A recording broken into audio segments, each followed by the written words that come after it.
Bueno, continuamos con Herbert Torres. Herbert, economista, exministro del Fondo de Inversiones de Venezuela, exdirector del Fondo Monetario Internacional y además actualmente consultor de la empresa Gallup, exdirector del Diario de Caracas. Herbert, más allá de seguir en el diagnóstico de lo que estamos padeciendo en la economía venezolana, me gustaría una mirada hacia lo que hay que hacer. ¿Cuáles serían grandes jugadas o algunas jugadas que se puedan hacer, medidas que hay que tomar, estrategias que hay que trazar para que la economía tome un aire, sí, se pueda ir estabilizando, recuperando? Sé que es un proceso que no va a ser un día para otro, pero por algún lado hay que empezar, ¿no? Así es. Yo creo que hay algunas grandes jugadas que hacer y lo más importante e interesante es que no implica en recursos económicos. La primera gran jugada es reunificar a los venezolanos, llamar a la unión de los venezolanos, porque lo que tenemos por delante, haciéndolo juntos es difícil, haciéndolo divididos es imposible. No hay manera de que salgamos adelante divididos. Y en ese sentido, el régimen con la polarización, los continuos intentos o esfuerzos por dividir a la población nos conduce al empobrecimiento. La segunda gran jugada que hay que hacer, como decía al principio, es redistribuir masivamente el poder, que ha terminado no solamente por concentrarse en el Ejecutivo, sino en personas, en individuos. Hay que redistribuir ese poder para que ese poder llegue a las gobernaciones, a los municipios, a los ciudadanos.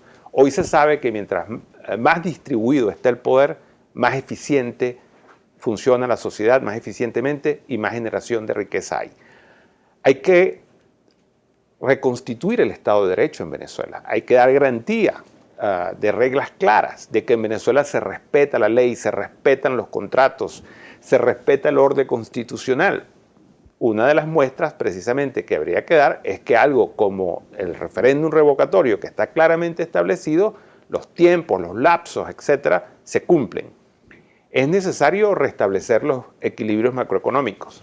Es decir, el déficit fiscal, el desorden fiscal, hay que corregirlo, hay que unificar el tipo de cambio. Nosotros no podemos seguir con... Ahora, para que estas medidas se tomen, o mejor dicho, si se toman estas medidas, la población va a pagar un alto costo, va a pagar más costo de lo que ha venido pagando en cuanto a inflación, por ejemplo. El alto costo lo está pagando hoy. Ajá. El alto costo... ¿Pero puede haber un alto costo mayor? No.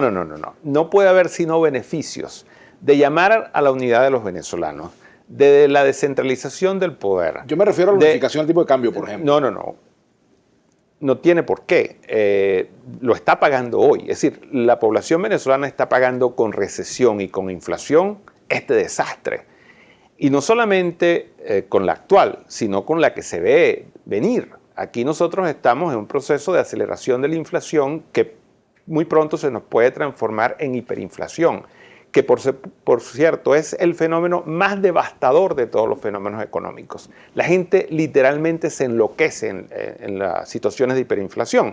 Porque, ¿qué es una hiperinflación? Una hiperinflación es una situación en donde los precios cambian, no todos los días, sino varias veces al día. En una hiperinflación, como ocurrió, por ejemplo, o ha ocurrido en Argentina, en Alemania, en distintos periodos, la gente está en un supermercado comprando, por ejemplo, y anuncian por micrófono antes de que salga, antes de que pague. Le dicen, desde este momento todos los productos están aumentados en 10%.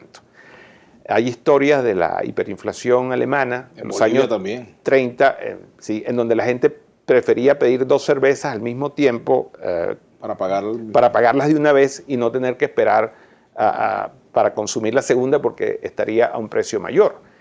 Eso lo está padeciendo el pueblo venezolano. Las colas en los supermercados, en estos días de lluvia se ha hecho más dramático y más doloroso. Yo he visto, por ejemplo, señoras con bebés en los brazos bajo la lluvia para no abandonar las colas.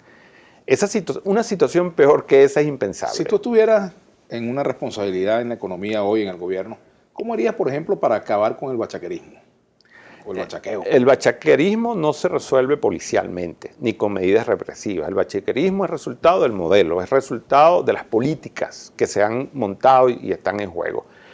La multiplicidad de cambios, el acorralamiento del sector privado que hace que en Venezuela cada vez haya más escasez de productos, es lo que genera el bachaquerismo, porque en situación de abundancia no hay bachaqueros.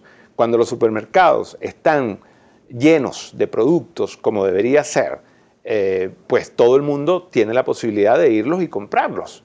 No tienes que comprárselo a otra persona. Ahora, por ejemplo, si se hace un ajuste de precio, una, digamos, actualización de los precios, eso que llaman sinceración de precios, lo llaman otros, pudiéramos vivir una situación en la cual haya muchos bienes en el mercado y muy poca capacidad adquisitiva. Eso también es un riesgo. Eso no fue lo que pasó en el Caracas. No, esa situación la hay ya hoy. Hay pocos bienes, hoy es peor. Hoy hay pocos bienes y aumentando mucho de precio. Tú tienes que ir a una situación en la que con un diseño adecuado de políticas que incluye programas sociales, efectivamente de transferencia, con apoyo internacional, que el país lo va a necesitar. En ese sentido, el acuerdo con el fondo a mí me parece una necesidad con el Fondo Monetario Internacional. Por ejemplo, el gobierno hoy decide, bueno, vamos a tocar la puerta al fondo. Primero se la abren. Segundo, ¿cuál sería la receta?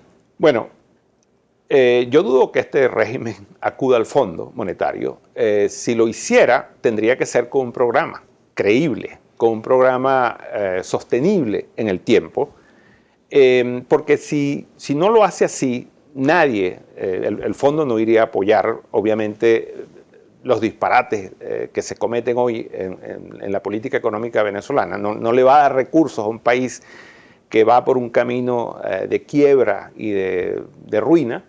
Tendría que ser con un programa.